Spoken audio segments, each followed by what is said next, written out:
Bora lá, sejam todos muito bem-vindos ao 26º episódio. O nosso episódio hoje vai ser com um cara que, para mim, mudou alguns conceitos na última semana. Gustavo Bozetti, hoje é nosso convidado. Então, Gustavo, esse é o nosso podcast. O podcast da Engemori é um podcast que está muito mais voltado para a gente conseguir abrir os horizontes das pessoas com relação à construção civil, mercado imobiliário, mas que de vez em quando eu trago alguém mais do meu círculo de amizades ou algo pessoal para também compartilhar aqui. Então hoje o Gustavo está aqui, o Gustavo, né, vai se apresentar, mas é um dos caras da franquia da Mastermind, dos treinamentos, né? É um treinador, é um coach, né? A gente já vai entrar nessa questão do coach, né? O que é o coach, o porquê que isso tudo caiu em descrédito. Então sejam bem-vindos ao nosso episódio. Hoje vai ser um episódio que a gente vai conversar sobre a vida, sobre vendas, gestão, enfim, treinamentos. Então, Gustavo, seja bem-vindo ao nosso podcast, Engemori Podcast, e agora a gente vai ter uma grande conversa aí. Prazer imenso, Luiz. Que honra estar aqui com a tua audiência e conversar um pouco mais sobre o negócio, né? Falaste sobre coach, né? Eu fiz formação como coach, mas não atuo como coach. Inclusive, eu tenho um posicionamento bastante claro, assim. Eu acredito que o profissional de coach, ele caiu em descrédito no mercado por uma série de motivos, né? Não existe um órgão regulador que credencia a pessoa se ela é boa ou não é. Por exemplo, a OAB faz isso para os advogados, o CRA faz isso para os administradores, a medicina tem um órgão regulador e o coach acabou sendo uma profissão que o mercado não reconhece mais como uma profissão, apesar de haver alguns profissionais de coach que nós respeitamos, mas a profissão coach, ela hoje está em descrédito no mercado. E nós vamos falar bastante sobre esse mercado de treinamentos, desenvolvimento, capacitação, e vamos falar um pouquinho também sobre como nós podemos, através desse espaço aqui, plantar algumas sementes, porque nós acreditamos que tudo na vida são sementes e às vezes cai num solo fértil e pode germinar e gerar um grande fruto aí, né? E vai, porque assim, ó, o Gustavo foi um cara que eu procurei, eu confesso que eu fiquei muito impressionado, Gustavo, com o teu preparo, tá? Não é porque tu tá aqui, mas eu não tinha ideia, eu te conheço da rua, do clube, né, lá dos Coroas, mas eu não tinha ideia do tamanho do preparo que tu tem. Poxa, a gente ficou 4 dias em imersões, 4 dias inteiro numa imersão e só contigo dentro de uma sala de aula. E passou, né? Eu já fiz alguma imersão, já fiz algum treinamento, mas que tem o palestrante X, o palestrante Y, agora vem aqui, vai lá, a galera meio que se divide. Tu ficou sozinho fazendo todo um treinamento durante 4 dias, então eu fiquei extremamente impressionado com o teu nível de preparo. E por que eu fui fazer esse treinamento? E a gente levou até a Isa, né? Eu busquei o Gustavo para a gente buscar uma peça para dentro da empresa, né? A gente entendeu que era fundamental a gente ter uma peça ali de gerência sobre os corretores, e aí eu fui atrás do Gustavo para que o Gustavo me desse um feedback e a gente encontrasse essa peça, né, através de pesquisa de perfil, de análise de perfil, enfim, ou até mesmo os amigos do Gustavo. E aí o Gustavo olhou para isso tudo e disse, olha, eu acho que tem um treinamento aqui que faria sentido vocês fazer e que tu traga uma pessoa de confiança que vai fazer mais sentido ainda. E aí a gente fez o treinamento, foi muito bom o treinamento. Que legal. Eu acho que esse treinamento vai ser um divisor de águas, porque a gente, como todo treinamento é ferramenta, eu fiz o Mastermind Lince em 2013. Caramba. Né? Tava 12 lembrando anos, lá. hein? Em 2013 fiz o Lince e agora o Meta Gerenciamento. E eu sou um cara que, assim como você, a partir do meu treinamento, eu também decidi nunca mais parar de estudar. Perfeito. E eu vejo que tu é um cara que tu busca formação, né? Que nem tu comentou, no mínimo uma formação por ano, né? Então, eu já queria te devolver essa pergunta. Da onde vem esse interesse pelo autoconhecimento? E aí depois também veio o propósito de desenvolver pessoas através do conhecimento, né? Que legal, Luiz. Eu primeiramente quero te parabenizar pela tua atitude, porque tu não foi procurado, tu nos procurou, né? Então, são poucas as empresas que buscam isso, e eu acredito que esse ponto de inquietação, ele pode ser um grande divisor de águas. Tem muitas empresas que deixam para buscar ajuda quando é tarde demais, e lamentavelmente, né? E nós acreditamos que as empresas que buscam buscam, que estão inquietas no mercado, são as empresas que acabam crescendo e colhendo os frutos disso. Eu vou falar um pouquinho da minha jornada, quem sou eu, né? Por que aqui em Lajeado a gente sofre com o conceito de santo de casa. Eu tenho prestado serviços grandes fora daqui, e às vezes para ocupar um espaço aqui na nossa região do Vale do Taquari é um pouco mais desafiador, porque as pessoas ainda lêem, eu te conheço do clube, eu te vi no mercado, porque tu vendia cartão de celular e cartão de orelhão. Eu me orgulho da minha trajetória, né? Eu não nasci num berço esplêndido de uma família abastada. Eu comecei a trabalhar muito cedo, né? Eu sou de 1980, sou da final da geração X e início da geração Y. Eu sou filho do Reni Bozetti, que trabalhou por 22 anos na Tramontina. A minha mãe trabalhou, a Maria Bozetti, trabalhou por 51 anos no hospital de Lajeado. Eles se separaram num momento turbulento, a gente teve que se adequar a nossa vida a um padrão de vida um pouco inferior àquele que nós vínhamos tendo. Então eu comecei a trabalhar muito cedo, Luiz. Comecei a trabalhar fazendo alguma experiência, um trabalho, e depois eu soube até que a minha mãe que pagava o meu salário lá na malharia Lasa, né? E nós, inclusive, comentamos sobre isso lá. Eu tive esse mesmo histórico. É isso aí. Então, a minha mãe dizia para o Antônio lá da malharia Lasa, Antônio, deixa o meu filho passar a tarde aí contigo, mesmo que não tenha muita coisa para fazer, depois a gente vê como é que a gente faz para acertar. Comecei cedo. Depois eu fui trabalhar no Xerox da Univates. Aí terminei para ajudar a pagar o meu segundo grau particular, o ensino médio atualmente, na época era segundo grau. Daí me formei no segundo grau aqui na Univates, né, que era particular, bons professores. Fiz vestibular para engenharia civil, Luiz, então quase somos colegas de profissão aí, né? Eu estudei durante muito tempo na Unicinos, mas eu fazia poucas disciplinas em função da minha condição financeira. Tranquei, depois de 5, 6 anos, tranquei a faculdade, tendo feito mais da metade da faculdade de engenharia civil. Migrei para comércio exterior em Lajeado. Fiz algumas disciplinas também, 2 ou 3 semestres, e aí eu já estava inserido no mundo corporativo, trabalhando bastante, viajando, trabalhando com representação comercial. Na época eu trabalhava na malharia Lasa, então eu não consegui terminar a minha faculdade, e depois eu percebi que os meus amigos todos tinham 3º grau, eu não tinha ainda, fui fazer um tecnólogo em marketing. Mas a minha inquietação, ela começou lá em 2005, né, quando eu comecei a fazer cursos, porque eu percebi que cursos mais curtos, mais direcionados, poderiam ajudar no meu resultado, contribuir com o meu resultado. Então eu já fiz muita formação ao longo da minha vida. Eu deixo sempre claro que quando eu vou fazer uma formação, eu falo para os meus colegas de profissão, eu deixo todas as minhas credenciais fora da sala, eu entro como aprendiz efetivo. E aí depois, né, cara, fiz uma pós-graduação em gestão estratégica de negócios. Para mim foi muito importante. O meu trabalho de conclusão da minha pós-graduação serviu como uma base, um alicerce para escrever o meu livro. Foi publicado em 2022. Eu também tenho uma especialização em liderança global pela Universidade da Califórnia, em San Diego. Eu fiz essa formação em 2019 e foi um momento que antecedeu a crise da pandemia de 2020, e de forma surpreendente alguns professores, inclusive, já alertavam, olha, nós estamos prestes a enfrentar uma grande crise e nós nos preparamos para isso. Aí também fica uma dica aqui, né? Toda vez que nós... Desculpa te interromper. Fica à vontade. Esses ciclos de crise, né, Gustavo? As crises são cíclicas, né? A cada aproximadamente 10 anos nós enfrentamos uma crise.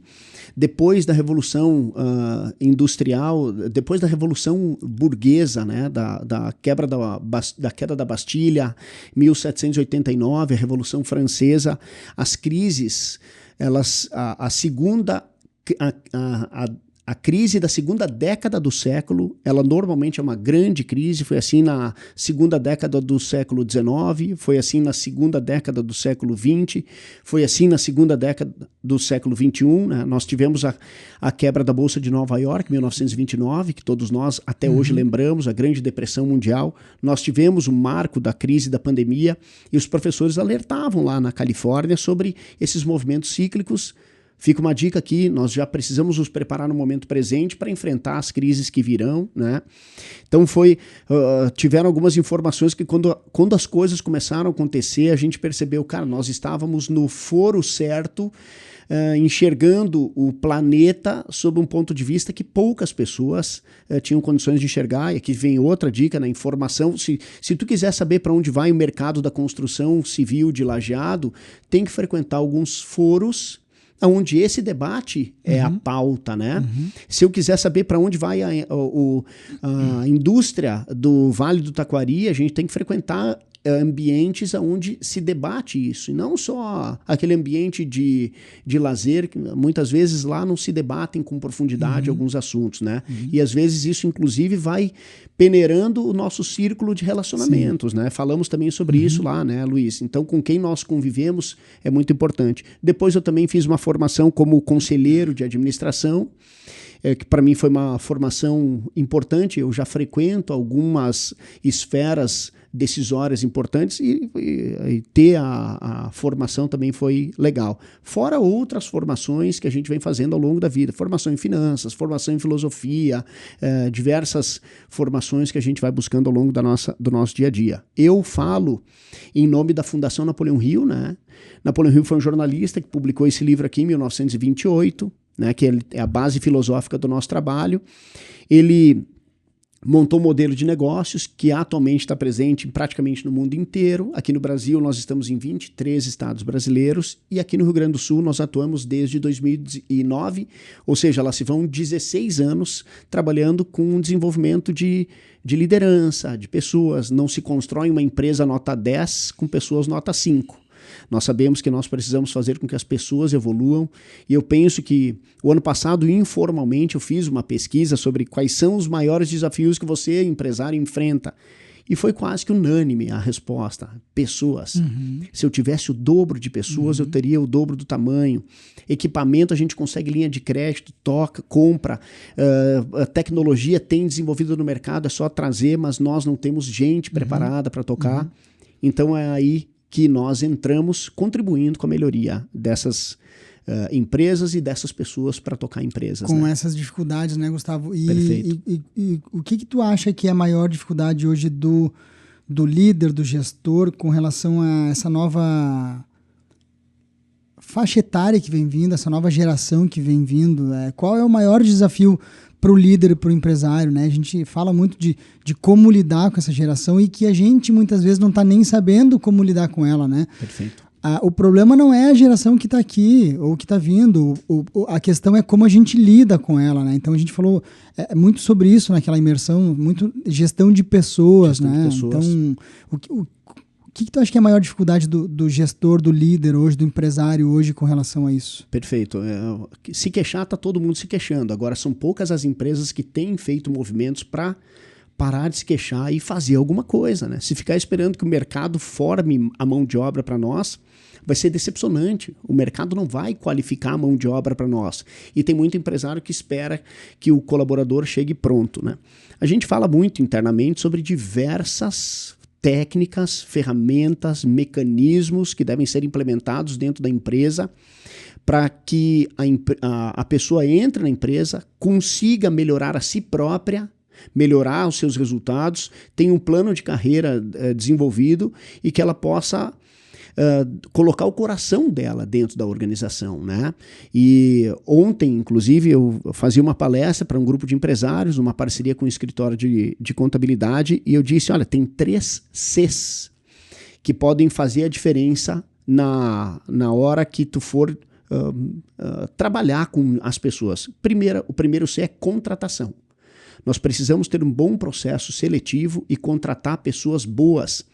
E não qualquer um, né? Normalmente a empresa que está crescendo, ela, em função da escassez de mão de obra, pega qualquer pessoa, bota lá na posição de trabalho, e quando nós conseguimos ser um pouco mais assertivos na hora da contratação, as pessoas gostam de passar por um processo seletivo robusto, porque elas demonstram, elas têm que ter vontade de participar. Então, contratação é um aspecto. O segundo é preparar o clima na empresa, né? Clima é diferente de cultura. A cultura é muito importante. O clima também é muito importante. Então, nós poderíamos até aí distribuir. A empresa tem que ter uma cultura forte, né?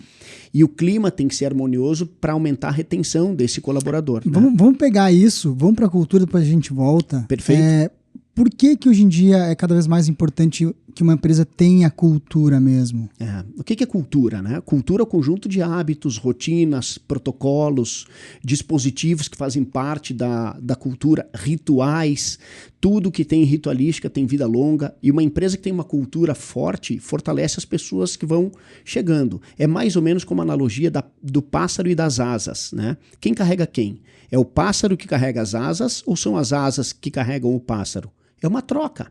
Às vezes é o pássaro que faz força nas asas e depois são as asas que fazem o pássaro flutuar. O mesmo acontece com pessoas e cultura. A pessoa forte eleva a cultura da empresa e depois que a cultura da empresa estiver elevada, as pessoas que vão chegando vão se fortalecendo. Por isso a gente percebe que, às vezes, o cara sai de uma empresa lá, ele é demitido porque não entregava resultado, e aquela pessoa que não entregava resultado na empresa A, chega na empresa B, e na empresa B ela começa a entregar resultado. Por quê? Porque a empresa B tem uma cultura forte, né? Cultura é o conjunto de hábitos, e o que é um hábito? É uma conduta, um comportamento. Então é o jeito de fazer as coisas existir. E nós sabemos que uma empresa que tem uma cultura forte fortalece as pessoas que vão chegando porque eles decodificaram os padrões, os protocolos, os procedimentos, os ritos que devem ser perseguidos para que o desempenho das pessoas seja melhor. Então tem se falado muito em cultura e nós acreditamos que se eu tivesse que responder em uma frase, Luiz, qual é o segredo das empresas prósperas? Cultura forte, né? O clima é aquele estado emocional, é a linguagem semântica com a qual as pessoas executam o que precisa ser executado, né? E o clima leve aumenta a retenção das pessoas dentro da organização. Então o clima faz com que as pessoas sintam mais vontade de ficar na empresa, às vezes, do que de ir para casa. Essa leveza é importante. E o terceiro C, que se eu fosse para citar, crescimento, né? As pessoas precisam se projetar no futuro, enxergando quais são os benefícios, né? Inclusive, teve um comentário lá no nosso grupo dizendo, depois que eu pedi demissão, começou a se apresentar um monte de oportunidade, plano de carreira. Aí já era tarde demais, porque a cabeça do colaborador já se imaginou fora. Eu tive a oportunidade de me aproximar do Clóvis Tramontina, um empresário que tem 13 mil colaboradores. Hoje ele está no conselho do Grupo Tramontina, mas é uma empresa que está presente em 120 países, e ele diz, Gustavo, na Tramontina, os nossos colaboradores não se imaginam fora da empresa. Eles traçam seu plano de carreira internamente. Então, eles crescem lá dentro, né? Tudo isso são dicas que podem fazer a diferença na nossa empresa, né? Importante. As empresas não podem ser pensadas para estagnar. Se elas são pensadas para estagnar, elas começam a declinar. Elas têm que ser sempre pensadas para crescer. Como é que eu posso crescer, expandir, aumentar, melhorar? Essa inquietação precisa acontecer. Porque a empresa não pode ficar velha, né, Luiz? Ela pode ficar idosa, mas velha jamais. A empresa, o mercado tem que olhar para a empresa e dizer, nossa, que empresa jovem, moderna, dinâmica. Pode ter 200 anos, né? Não tem problema. Então a dica, por exemplo, na contratação, o que eu faço aqui, tá? Talvez eu não sei se eu faço certo ou faço errado.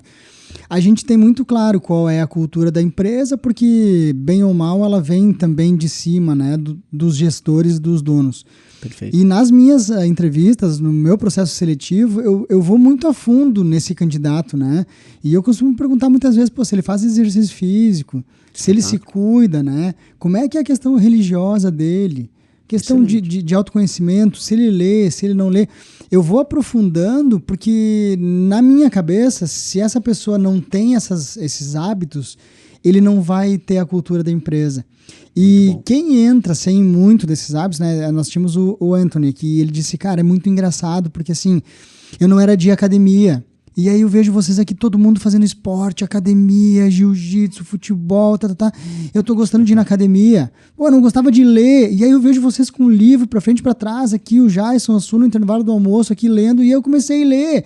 Então tem as duas situações, né? Tem o cara que já tem, o funcionário, o candidato que já tem alguns hábitos que são de acordo com a cultura da empresa, mas também muitas vezes dá para dar oportunidade para pessoas que não têm esses hábitos e que vão adquirir desde que a empresa tenha cultura. Então eu queria que tu desse uma dica, assim, né, nessa parte de quando for fazer uma entrevista, um processo de seleção, se busca pessoas com hábitos próximo à cultura da empresa ou tu limita muito quando tu busca essas características no candidato? Essa é uma boa pergunta, né? Tem vagas que a gente não pode limitar nada, né, cara? Tem que pegar quem vem, né? Agora, tem vagas mais táticas e estratégicas que nós não podemos botar qualquer um, porque senão nós estamos contaminando toda a organização, né? E às vezes demitir um irmão, uma irmã, um pai, uma mãe é muito complicado. Demitir um funcionário às vezes é mais fácil, é mais simples. Não estou dizendo que é fácil, mas é mais simples do que demitir alguém da família. E por que eu estou dizendo isso? Porque às vezes quando se percebe que uma pessoa mal contratada está comprometendo o resultado da organização, ela é aquele peso que está puxando o barco para o fundo do poço. Então tem que cortar aquele peso, tem que se desfazer daquela âncora, né? Mas o que a gente recomenda sempre? Que toda vez que for abrir um processo seletivo, é recomendável que a gente, dentro da empresa, tenha um bom descritivo de cargo. O que é um descritivo de cargo? É a gente saber, em primeiro lugar, qual é o problema que aquela pessoa precisa resolver. Segundo, quais são as tarefas que ela precisa resolver para desempenhar para resolver o problema. Terceiro tópico, cada tarefa deve ter consigo um padrão de desempenho. A gente cita o exemplo da telefonista. Vou contratar alguém. Qual é a tarefa da telefonista? Atender o telefone. Qual é o padrão de desempenho? É atender o telefone até o terceiro toque. É um padrão de desempenho, né? Quarto tópico é quais são as competências técnicas que eu preciso. Eu vou contratar um corretor de imóveis, ele tem que ter o Cresci. É uma competência técnica. Mas acima de tudo, e aí vem o grande segredo, quais são as competências comportamentais? Às vezes tu pega, Luiz, tu já inclusive passou por isso, tu pega uma pessoa que comportamentalmente é um fenômeno, ele só não tem a competência técnica, daí tu forma ele, às vezes tu ajuda ele a fazer o Cresci, tu sabe que ele é uma pessoa proativa, humilde, entusiasmada, enérgica, a queixa do mercado com relação à geração Z tem sido concentrada em 2 pontos, primeiro, a falta de proatividade, e segundo, a baixa capacidade resolutiva, né? Então, quando tu pega alguém que tem isso, já é um grande diferencial. A dica é, através de um bom processo seletivo, que nem tu faz, entende a vida da pessoa, tu consegue compreender como ela se comporta. Se ela não cuida da louça dela em casa, tu acha que ela vai cuidar da cozinha da empresa? Não vai cuidar, não cuida em casa. Se ela não cuida da bicicleta dela em casa, tá lá jogada, com o pneu furado, atirada no pátio há 6 meses, na chuva, no sol, será que ela vai cuidar do equipamento da empresa, que nem é dela? Ela não cuida das coisas que são dela. Então são pontos que vale a pena a gente observar, que nem tu tem feito aí, parabéns inclusive por isso. E esse conjunto de comportamentos que muitas vezes vem lá da origem, é caro desenvolver, às vezes demora para desenvolver. Quando nós contratamos isso, significa que a tendência é que a pessoa dê certo. E tem 2 comportamentos que eu sou muito fã, eu falo isso, e na minha opinião deveria compor todos os descritivos de cargo. Humildade. Por que humildade é importante? Porque a pessoa que é humilde, quando ela não sabe, ela diz, não sei. E ela se coloca numa posição de aprendizado. E se porventura ela já sabe, mesmo assim ela, pela humildade, ela não fica com arrogância mostrando que é ela que sabe. Então é importante ter humildade. E a segunda é entusiasmo. O entusiasmo, segundo a filosofia de Napoleão Hill, é o segredo pouco reconhecido do sucesso. Por quê? Porque a pessoa que tem entusiasmo, ela energiza o ambiente.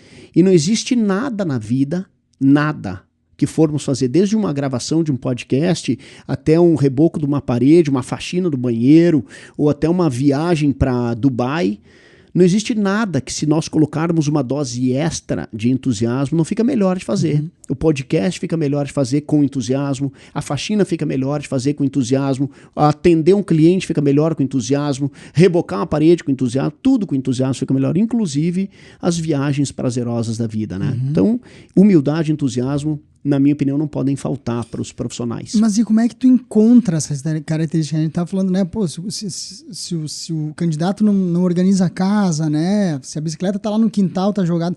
Como é que tu colhe isso, às vezes, numa entrevista? Uma boa triagem, né, Luiz? Às vezes tem que até acompanhar o cara, né? Visita o cara, vai na casa dele, ao invés de fazer a entrevista na empresa, pede se ele pode te receber para tomar um café. Tô passando aí, tu pode me receber, tomar um café? E no teu olho tu já enxerga muita coisa, né?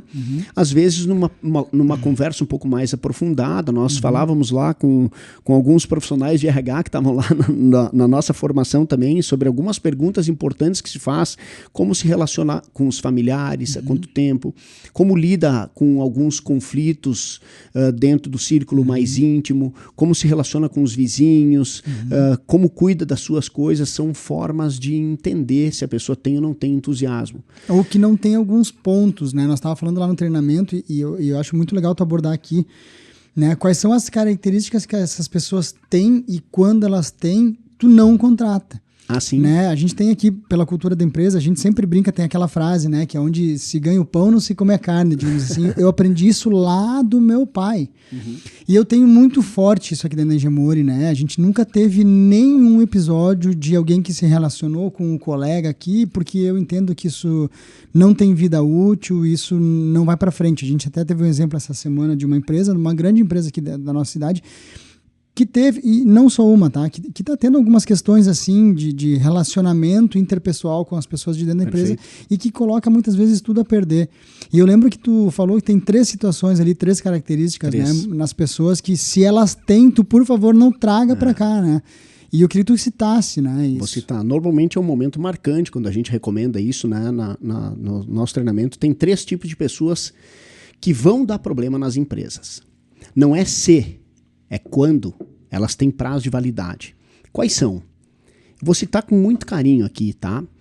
Mas são as pessoas que não têm um nível de informação muito grande, que nós chamamos aqui, podemos chamar de a pessoa com baixa escolaridade, e nada contra a escolaridade, longe disso, né? Mas aquela pessoa que não consegue fazer a leitura e compreender um contrato, aquela pessoa que tem um pouco mais de limitação nessa questão mais técnica, né? Que talvez a pessoa pessoas mais ignorantes, perfeito. O segundo são os viciados, né? Vício de qualquer tipo, né? A pessoa que é viciada, ela, em algum momento, ela não tem consciência sobre o seu comportamento, ela reage para ir atrás do vício. Vício de droga, vício de álcool, vício de jogo. Então, e esses 2 são fáceis de perceber, né? Entrega um documento importante para uma pessoa ler e mostrar a conclusão, tu já consegue filtrar se ela é ignorante ou não é. O viciado é só tu intensificar um pouquinho o círculo de relacionamento, acompanhar um pouquinho os hábitos, já vai perceber que a pessoa em algum momento ela abre mão de tudo para ir para o vício. E tem um terceiro tipo de pessoas que são os imaturos. E os imaturos é mais difícil de perceber, Luiz e querida audiência. A imaturidade do ser humano, ela é difícil de ser revelada se a pessoa tiver um pouquinho mais de polimento. E existem 3 formas de medir a maturidade do ser humano. A primeira delas é falando sobre sexo. Por quê? A pessoa imatura, ela compromete um futuro em função de um prazer no presente. Ela não dá bola se ela está cantando a secretária, a cliente, a fornecedora, ela confunde as coisas. Às vezes ela confunde um elogio com uma cantada. Então torna muito vulnerável o ambiente de trabalho. E a gente sabe que tem empresa que sofre muito com isso, né? Então, falando sobre sexualidade, né, o prazer momentâneo pode comprometer a longevidade de uma família, de um relacionamento sólido e consistente. O segundo tópico é falando sobre dinheiro. Tem pessoas que, quando começam a ganhar dinheiro, elas começam a pagar conta de R$50 com uma nota de R$100 atirada no peito do garçom. Eu já vi isso acontecer. A gente vê lá no clube, né? Às vezes o cara tem dinheiro para tomar 6 long neck numa tarde. Mas por que pedir 6 long neck, botar em cima de um baldinho, para ostentar para quem? Então o dinheiro mostra esse perfil do novo rico, né?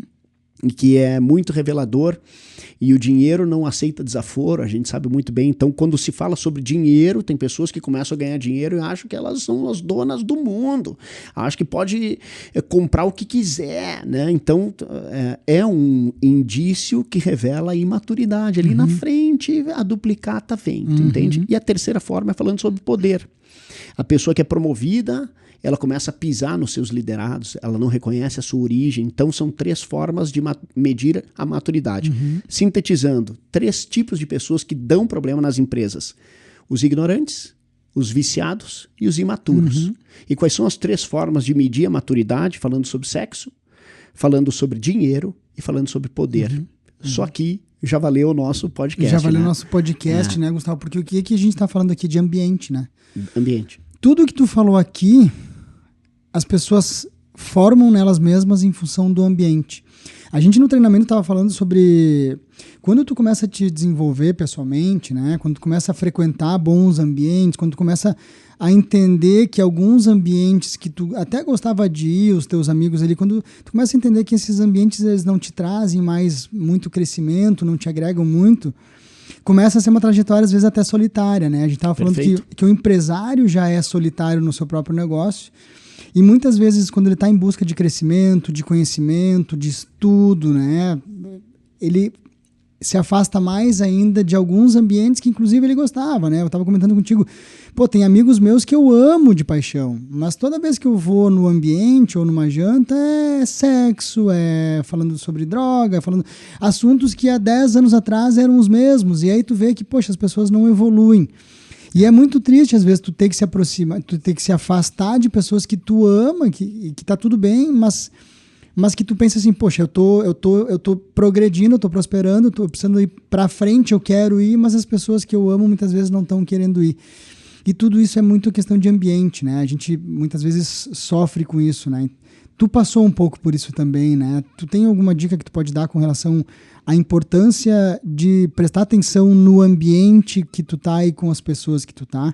Porque para mim, cada vez mais claro que o ambiente molda, que as pessoas moldam e para onde a gente quer ir, muitas vezes tem que deixar as pessoas passarem, né? A gente comentou lá também sobre que na maioria das vezes, por uma questão de sensação de segurança, as pessoas que mais nos amam são as pessoas que mais nos boicotam, né?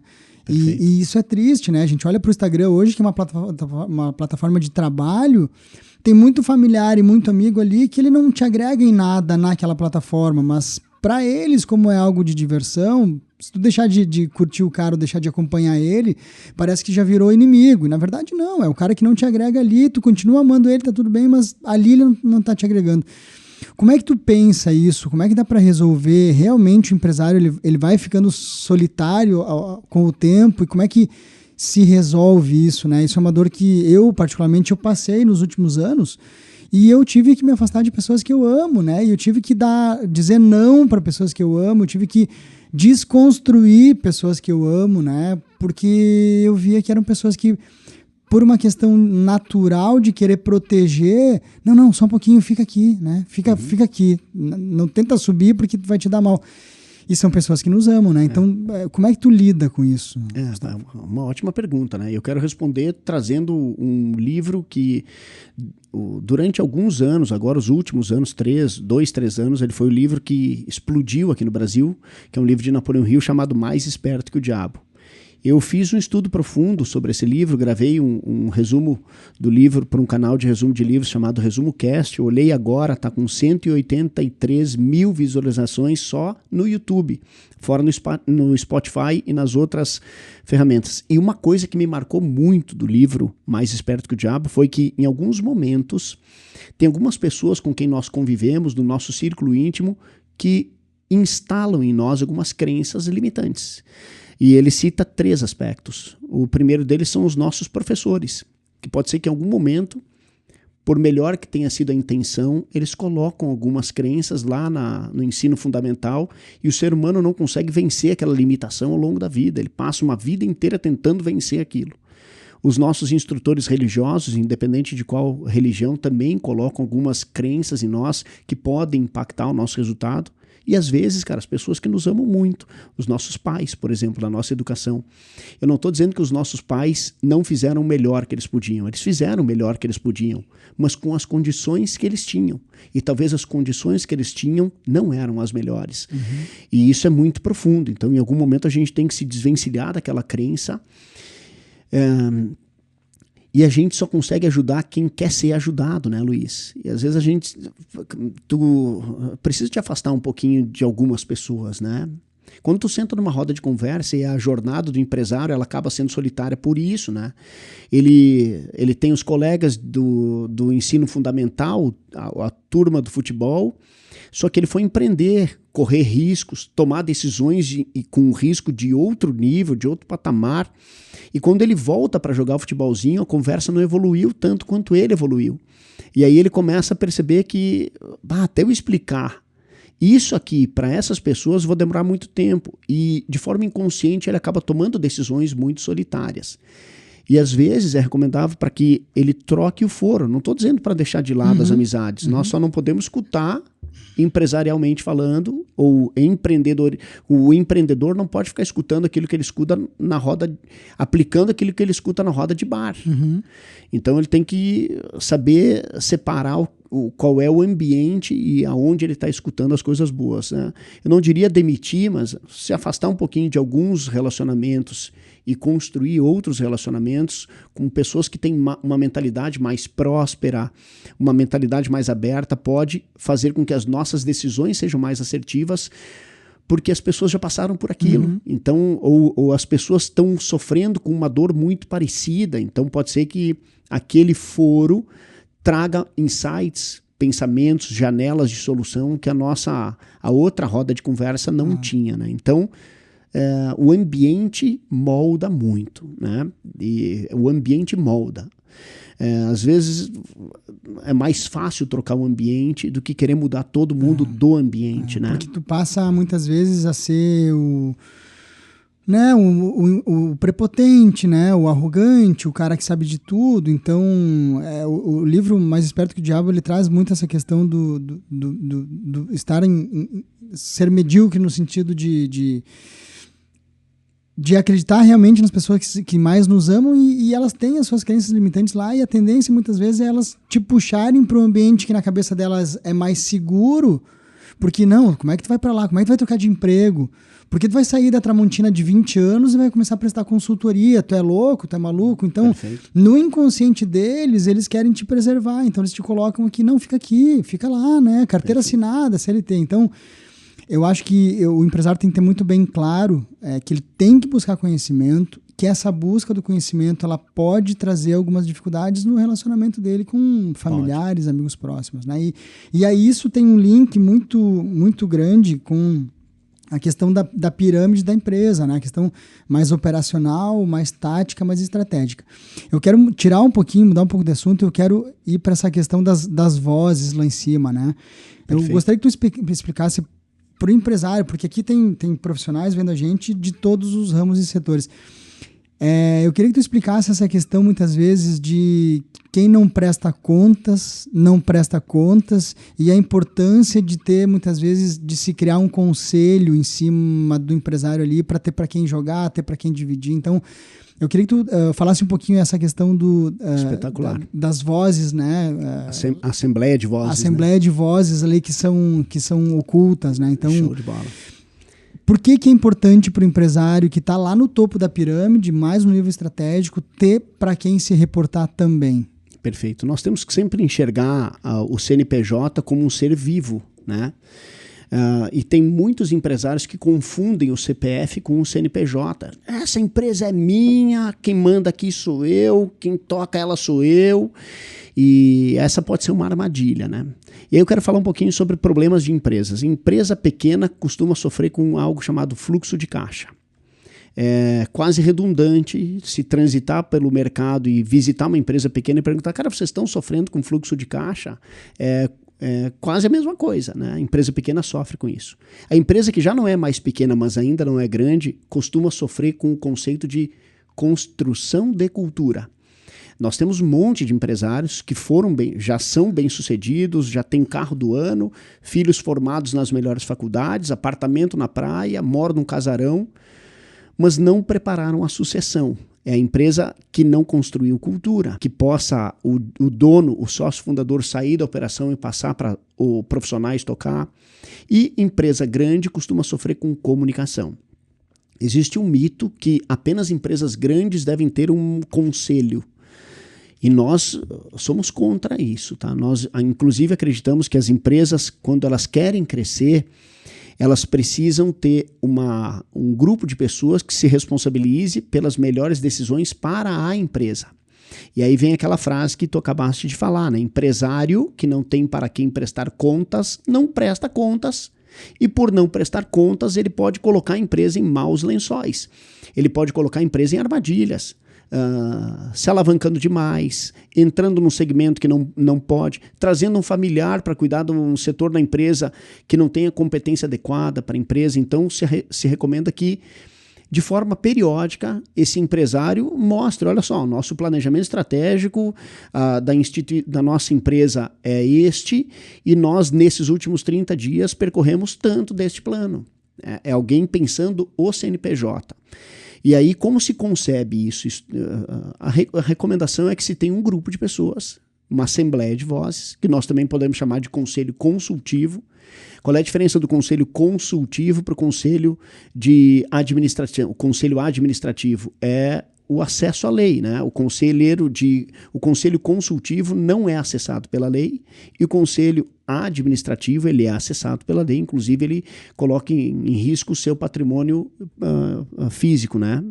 E a empresa que quer crescer, é recomendável que ela estabeleça essa assembleia de vozes, ela ganha força. Vou dar alguns exemplos aqui. Um empresário que quer trocar o escritório de contabilidade. Se ele sentar na frente do contador e disser que a decisão foi dele, ele se indispõe com o contador. Agora, se porventura ele disser, olha, cara, nós temos um grupo de pessoas que está zelando pelo planejamento estratégico da nossa empresa, e esse grupo de pessoas, ao qual eu presto contas, me pediu para trocar o escritório de contabilidade. A culpa é deles, não é minha. É a autoridade superior que está pensando no bem-estar do nosso CNPJ. A mim coube o papel, como diretor executivo, de comunicar.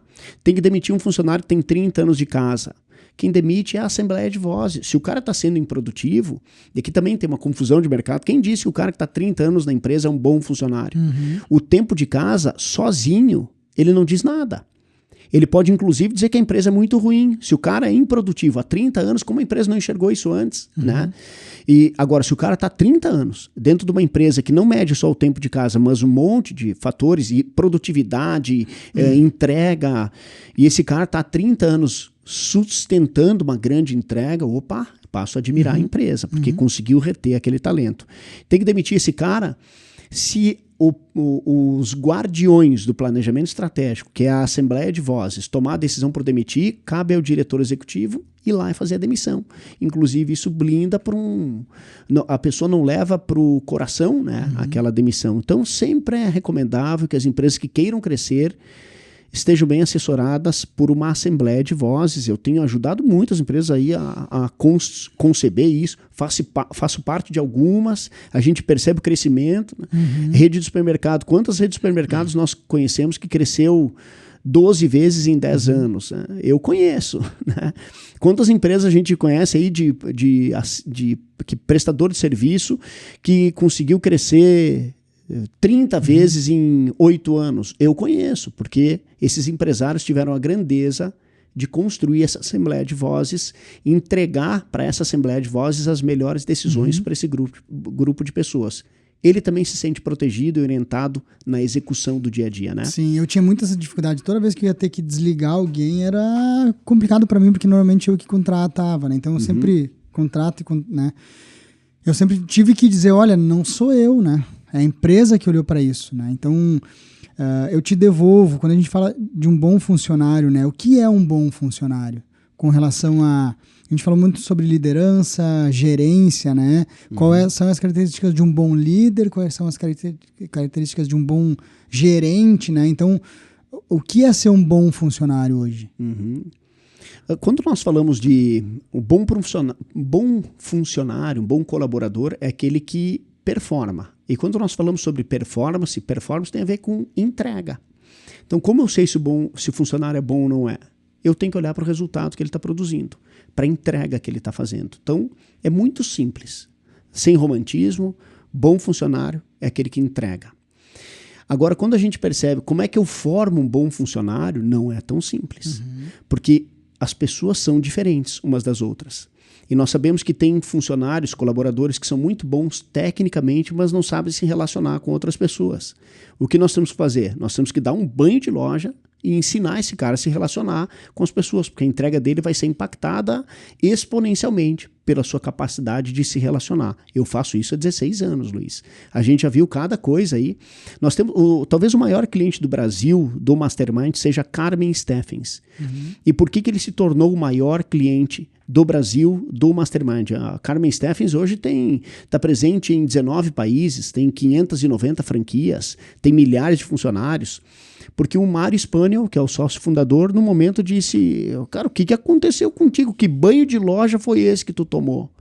Era um cara que tinha começado lá na parte mais operacional, em algum momento ele estava surpreendendo na entrega.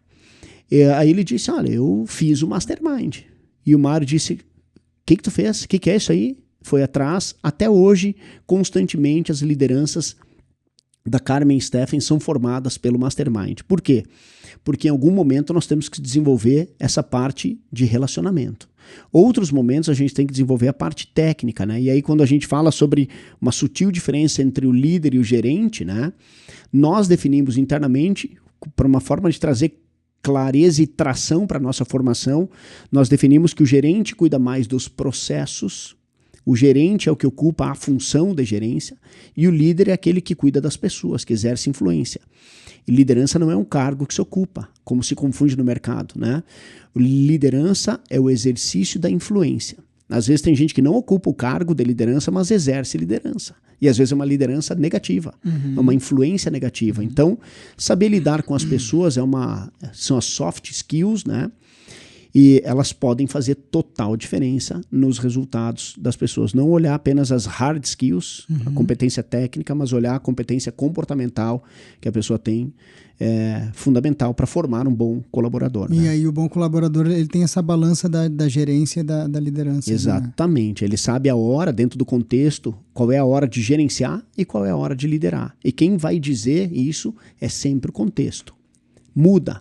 Vou dar um exemplo bem ridículo aqui, bem extremo.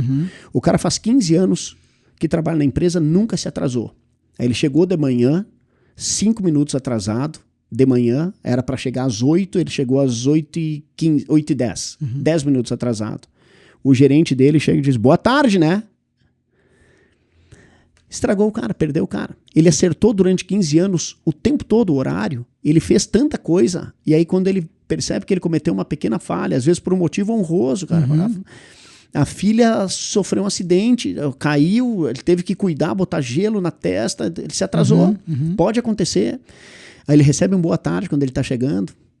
Esse gerente, esse funcionário que recebeu boa tarde de manhã, ele vai perder muito mais tempo e ali na frente ele começa a olhar para fora, porque faltou dentro daquele contexto o líder, o papel do líder, de entender que aquela pessoa não merecia o boa tarde. E o que o líder faria? O líder dizia, cara, tu nunca te atrasou faz 15 anos, bicho. O que houve? Precisa de nós? Tem alguma coisa que eu posso fazer? Pronto. Né? Se coloca à disposição, se coloca ao lado da pessoa e diz, cara, conta conosco, sabe como é que é, né? Tu é super assíduo aqui, fiquei preocupado. Fiquei genuinamente preocupado, porque não faz parte do teu perfil. Né? A gente falou muito lá sobre o que mantém as pessoas na empresa, né? E a gente falou sobre situações que são de manutenção e situações que são de motivação, né? E eu fiquei bem perplexo porque, assim, o que as empresas mais entregam hoje para um colaborador são fatores de manutenção, né? Perfeito. Não são fatores de motivação. Eu gostaria que tu falasse um pouco dessa diferença, né? O que motiva as pessoas e o que só faz com que elas pensem 2 vezes antes de sair da tua empresa. Excelente, excelente. A gente percebe, Luiz, que lá naquele módulo, lá quando a gente aborda os fatores de motivação e de manutenção, cara, mais de 95% da classe empresarial não distingue uma coisa da outra, né? Aí a gente sempre fala, nós falamos sobre três pontos. Existem os fatores de manipulação. Esses fatores de manipulação devem ser extinguidos da empresa. Por quê? Porque no momento que a pessoa descobre que ela está sendo manipulada, ela se vinga. né? Então, tu tá criando a serpente venenosa próxima do alcance do teu pé, né? Para de manipular, se porventura você for empresário, né? Você que está na audiência. Agora, tem 2 fatores que são importantes para a empresa. Os fatores de manutenção de colaborador e os fatores de motivação de colaborador. O que motiva é diferente do que o que mantém o colaborador. E perceba a sutil diferença. Gustavo, isso eu canso de escutar, Luiz. Não sei mais o que fazer para minha equipe, cara. Os caras não se motivam, motivação, cara. Olha só, eu dou máquina de café, plano de saúde, vale transporte, vale refeição. Eu trago a refeição, comida boa para os caras aqui dentro da empresa, mesa de sinuca. Na empresa nós temos puff para os caras descansar e os caras não vêm trabalhar motivado. Diz, pois é, não vêm trabalhar motivado porque tudo que tu citou agora aqui são fatores de manutenção. E o fator de manutenção não aciona o outro, ele mantém o outro. Quando ele pensar em sair da empresa, ele olha para tudo que ele tem, ele diz, não, cara, eu vou ficar aqui. Mas ele pode até vir trabalhar desmotivado, porque ele está sendo segurado, ele está sendo mantido ali pelos dispositivos que a empresa tem. Eu estou dizendo que eles não são importantes? São importantes. Quando for postar no LinkedIn uma vaga, as pessoas vão olhar, cara, vou botar o meu currículo lá para Engemore porque me dá plano de saúde, gostei, esses caras dão um monte de benefícios, né? Regalias no cargo, gostei, vou levar meu currículo lá. Então ele também serve para contratação. Agora, sabe o que motiva o colaborador? E aí a gente faz um esquema lá, né? Os fatores de manutenção, que são esses aí, plano de saúde, vale transporte, vale refeição, eles custam caro para a empresa, geram pouco resultado para a empresa e a empresa não consegue mais tirar, passa a ser direito adquirido. Isso onera, são penduricários de cada folha de pagamento. Os fatores de motivação, eles custam pouco ou quase nada para a empresa. Eles geram grande resultado e a empresa consegue explorar. O fator de motivação só depende de atitude. E é essa atitude que as pessoas que ocupam um cargo importante na empresa não têm. Eles não conseguem enxergar. E quem tem feito esse movimento tem colhido frutos disso, né? Então, os fatores de motivação devem ser explorados porque eles custam nada para a empresa, só depende de atitude e saber fazer. E quais são os principais fatores? Como tu melhor motiva um colaborador? Perfeito. Como a gente mantém, a gente já entendeu, né? Mas como a gente... E é uma confusão que as pessoas fazem, porque eu fazia também, né? Se eu pagar a Unimed do cara, eu vou estar motivando ele vir trabalhar. E a gente entendeu que não está motivando, só está fazendo com que ele pense se ele vai sair ou não, né? Exato. Mas o que motiva hoje, principalmente nessa geração que está vindo aí, Gustavo? Porque a motivação, eu vejo que a motivação para essa geração que está agora, ela não é aquela motivação de longo prazo. Olha, um dia tu vai ser meu sócio. Essa geração de agora, ela é curto prazo, né? É uma motivaçãozinha mínima, às vezes, durante o mês ou o trimestre. Então, como que se motiva as pessoas a continuarem trabalhando contigo com motivação? Luiz, essa é a pergunta de $1 milhão. Essa pergunta é muito difícil eu responder aqui, porque o que te motiva pode até ser parecido com o que me motiva, mas pode ser diferente. Então, sabe qual é a dica? E aí a minha resposta, ela talvez traga bastante assertividade para quem ocupa o cargo e quer motivar. É olhar para o funcionário fora da empresa, sem uniforme. Como é a vida do colaborador fora da empresa? Quando ele sai da organização, para onde ele vai? Pode ser que a pessoa tenha um filho pequeno e o que motiva ela seja atender a expectativa do filho. Eu sou gremista, eu tenho meu filho que tem 8 anos de idade. O sonho do meu filho é assistir um jogo do Grêmio na arena. Então, o que me motiva, o que me aciona é conseguir proporcionar a ida no jogo do Grêmio para satisfazer o brilho no olho do meu filho. Se eu sou colorado, mesma coisa, quero ir assistir um jogo, a final do Gauchão no Beira-Rio, é o sonho dele e isso motiva o ser humano, né? É por quem nós fazemos tudo o que nós fazemos, né? Então, às vezes a pessoa está enfrentando uma doença na família. Cara, e tudo que ela quer é conseguir viabilizar um tratamento mais adequado para quem está precisando. Então é isso que motiva. Que muitas vezes o líder, com uma ligação para um amigo médico, resolve. Resolve, ele consegue promover isso. Agora depende dessa atitude de se preocupar verdadeiramente, genuinamente, com quem é que são as pessoas que compõem meu time lá fora. Quem são eles? Não o cara uniformizado com o capacete e com a ferramenta na mão, mas como ele é sem o jaleco, sem o capacete. Quem é aquele cidadão, aquele ser humano? Aí é fácil descobrir o que motiva ele. E tem uma coisa importante, o que motiva hoje pode não ser o mesmo fator que motiva amanhã. Porque o ser humano muda, né? O ser humano nunca volta. O ser humano sempre vai. Nós não voltamos para casa. Nós vamos retornar para um lugar onde nós já estivemos, mas pode ser que algo aconteceu lá em casa que mudou o nosso jeito de perceber a nossa casa, o nosso relacionamento. Então, aí falamos também antes, ali atrás, né, Luiz, sobre a importância de manter as expectativas sempre alinhadas, né, em qualquer tipo de relacionamento, gestão de expectativa.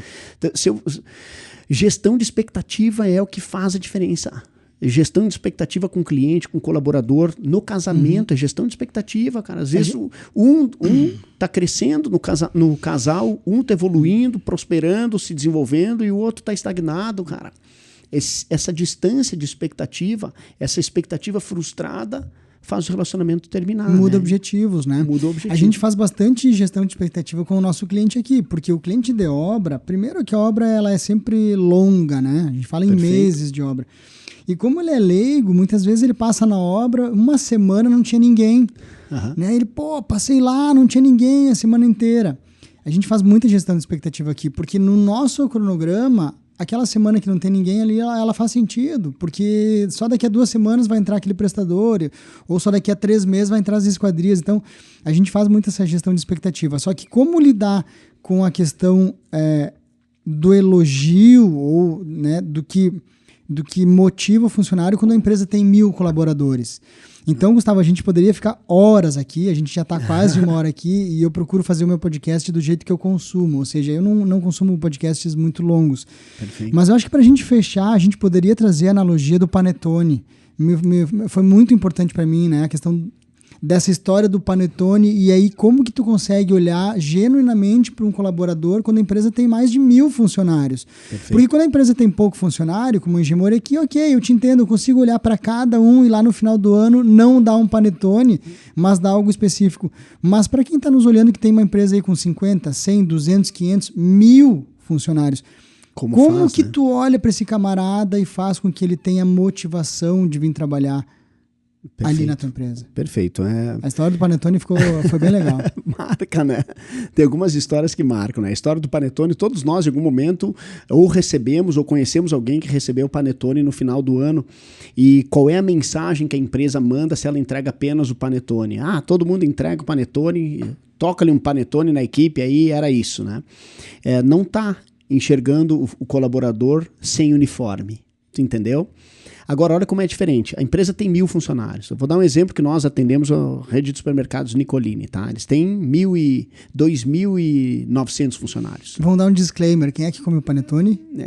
Normalmente os peixes comem lá no açude da sogra, agora né? Tu vai ter que contar a história de por que os peixes comem Tá panetone. bom. Eu vou contar já a história, né, cara? Nós costumamos passar aquele período de Natal lá na casa da minha sogra e vem os familiares todos lá. A minha sogra é uma casa cheia, um coração gigante, então todo mundo vem. E aí começa a chegar lá na sogra a família do meu sobrinho, do meu afilhado, vem todo mundo chegando, cada um trazendo o seu panetone que ganhou na sua empresa, né? Alguns bons panetones, que são os primeiros que são consumidos, e outros vão ficando, às vezes não tem lugar no freezer para botar os panetone, e aí como eu tenho um sítio perto ali, a gente volta e meia frequenta lá, né? E às vezes eu vejo aquele panetone lá dia 26 de dezembro, 27 de dezembro, 28 de dezembro, quando chega lá no dia 2 de janeiro, ninguém mais aguenta olhar aqueles panetone rolando, aí nós temos que levar para os peixes nos açudes, né? Então por isso a gente brinca lá, que o panetone muitas vezes é consumido pelos peixes, né? Mas eu não tenho nada contra o panetone, eu só tenho algo contra, eu critico muito o jeito de entregar o panetone, né? Quando nós temos uma empresa com 1000 funcionários, para trazer o exemplo, é normal, assim, o cálculo que a gente faz, que é bastante assertivo, a cada 10 funcionários, nós temos um supervisor. Se tem 10 pessoas produzindo, tem um supervisionando a produção dos 10.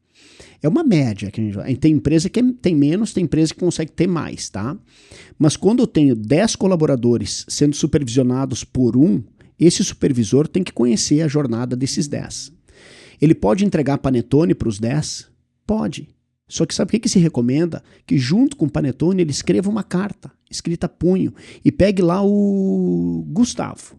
E aí esse supervisor, que só coordena 10 pessoas, ele diga, Gustavo, quero te agradecer, cara, porque no momento das cheias, que nós precisamos que vocês viessem aqui fazer uma força-tarefa para levantar os nossos equipamentos, os nossos insumos aqui.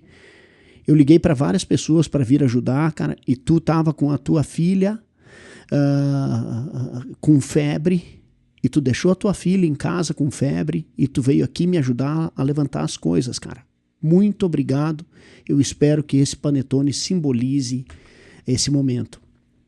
A pessoa talvez até dê o panetone para os peixes, Luiz, mas pode ser que a pessoa guarde a carta e nunca mais esqueça da carta. Isso é motivar as pessoas. Se eu tenho 1000 funcionários, eu posso fazer isso em efeito cascata. Vai passando por dentro do organograma, né? O supervisor se responsabiliza por mandar a carta para 10 colaboradores. Só que o supervisor vai receber uma carta de quem? Do seu gerente. O gerente vai receber uma carta de quem? Do seu diretor. O seu diretor vai receber uma carta de quem? Do conselho, da Assembleia de Vozes. Então a gente consegue fazer, em efeito cascata, esse fator se disseminar pela empresa, né? Repito, eu, se fosse sugerir, eu não daria um panetone. Eu daria panetone para quem quer panetone. Se a empresa tem 1000 funcionários, coloca lá 6 prêmios para dar de final de ano. A pessoa pode escolher. Eu quero um copo térmico, eu quero um panetone, eu quero uma bolsa térmica, eu quero uma tábua de churrasco, escolhe. E a pessoa pode escolher o que ela vai ganhar. Mas o que não pode faltar é esse agradecimento, essa carta, essa dedicação de um tempo que a pessoa diz, poxa vida, o cara lembrou de mim, cara. E isso é o que motiva. Isso é o que motiva. Então essa é a resposta de $1 milhão. Isso essa é a resposta. Esse é o segredo. Tem uma palavra ali que tu acabou não comentando, e obrigado pelo teu relato, mas é a questão do elogio, né? O elogio é o fator que mais, sem sombra de dúvida. Por quê, Gustavo? Porque tudo que é elogiado tende a ser repetido. Dá para fazer isso em casa também? Deve. Experimenta educar um filho através do elogio, do reforço positivo. Normalmente a gente cria os nossos filhos dizendo, isso não pode, isso não deve, estar errado. Faz o contrário, reforça aquilo que é certo de fazer, muda a mentalidade dele. Vai perceber que a autoconfiança dele se expande e ele vai colher os frutos disso lá na frente, na vida adulta, né? Que legal. Gustavo, a gente podia ficar aqui dias e dias. Foi um prazer, né? Eu Luiz. confesso que quando essa semana eu estava montando a nossa agenda, eu falei, eu preciso trazer o Gustavo aqui, nem que eu cancelo o outro entrevistado, e tu veio. Para nós é um orgulho te ter aqui. Obrigado por tu estar aqui, por tu passar, né, em uma hora aqui algumas ideias, e eu quero que tu deixe os teus recados, os teus links, onde o pessoal te encontra, e eu sempre peço para, no fim da nossa conversa aqui, que tu dê alguma dica de ouro, assim, né? Se tu tivesse que, como o JJ esses dias falou, se tu tivesse que tomar um cafezinho com alguém, né? Qual é a dica que tu daria? Né? Quem tu chamaria e qual a dica que tu daria? Muito pessoalmente, bom, o Gustavo hoje falando.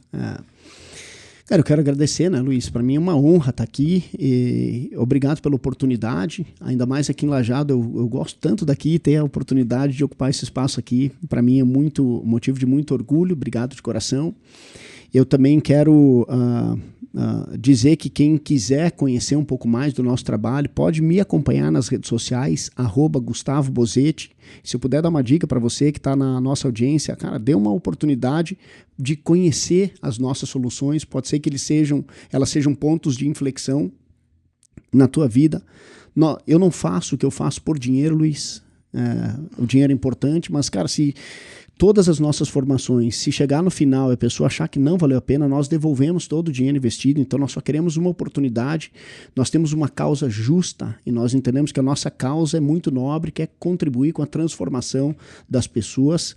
Então nos dê um voto de confiança, cara. É a única coisa que eu peço, né? E é isso que vai sustentar a nossa reputação ao longo da vida. E se eu pudesse dar uma dica, cara, eu vou buscar Napoleão Hill, que é a minha fonte filosófica, e Napoleão Hill, ele fala muito sobre ter na nossa vida um desejo ardente, né? Descubra qual é o seu desejo ardente, o que te faz levantar de manhã e suportar a adversidade do dia. Por qual causa tu entregaria a tua vida? Entende? Talvez esse seja o grande combustível do ser humano.